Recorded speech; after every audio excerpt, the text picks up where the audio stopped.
Good morning. This is going to be my turkey hunting video. That was 20 yards. Would I have gotten my bird had I taken a shot this year? Absolutely.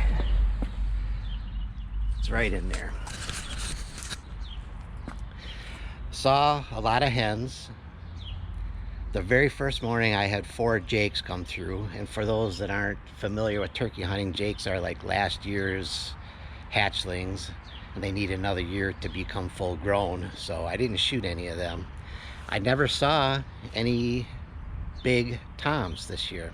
Saw a ton of deer, ton of cranes, saw an owl, a gazillion ants invaded my blind because apparently I set it up within about 12 yards of a big ant hill, unbeknownst to me, until it got warm and they invaded me.